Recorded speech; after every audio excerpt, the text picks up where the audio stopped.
আলাইকুম। আজকে আমরা খায়রুল বেসিক্সে ম্যাথ এই বইয়ের থেকে সংখ্যার উপর বিগত সালের বিভিন্ন চাকরির পরীক্ষায় যে কোশ্চেনগুলো এসেছে আমরা আজকে তারই সমাধান করব। আশা করি পুরো ক্লাসটা ধৈর্য ধরে দেখবেন এবং সাবস্ক্রাইব করবেন।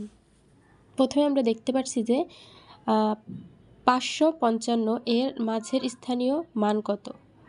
মাঝের কোণটা আমরা সবসময় জানি যে এটা এই সাইড থেকে শুরু হয়, অর্থাৎ ডান দিক থেকে শুরু হয়, একক দশক। তাহলে মাঝের হচ্ছে 5। তাহলে 5-এ আমরা জানি প্রথমে হচ্ছে প্রথম 5-এর সাথে 1, দ্বিতীয়টার সাথে একটা 0, তৃতীয়টার সাথে একটা, এভাবে বাড়তে থাকে। তাহলে মাঝে হচ্ছে এইটা। তাহলে উত্তর হচ্ছে খ নম্বর। তার পরবর্তীতে আমরা দেখতে পাচ্ছি যে একই এসছে তৃতীয় স্থান মান কত। অনেকে আবার একটু কনফিউজড হয়ে যায়, আসলে তৃতীয়টা কোন দিক থেকে, এদিক থেকে না এদিক থেকে। কিন্তু আমরা জানি স্থানীয় মান সাধারণত ডান সাইড থেকে হয়, যেমন 5 0 0।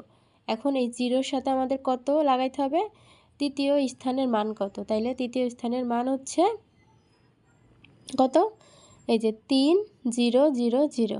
ওকে, ঠিক আছে। তারপর এই যে এত এর সংখ্যার তৃতীয় স্থান হচ্ছে 3, 3-এর সাথে তোমার এটা লাগালেই 3000।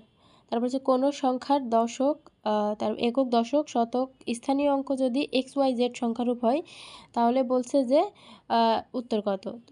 কোনো সংখ্যার একক, দশক ও স্থানীয় অঙ্ক যথাক্রমে XYZ, তাইলে অবশ্যই প্রথমটা হচ্ছে X সিঙ্গেল থাকবে, তারপর একটার সাথে একটা 0 1, তার পরবর্তীর সাথে 00, তাইলে উত্তর হবে গ। এইভাবে প্রত্যেকটা স্থানীয় মান কিন্তু এভাবে বাড়তে থাকে। একটা নিয়ম জানলে আশা করি সবগুলো নিয়ম পারা যাবে।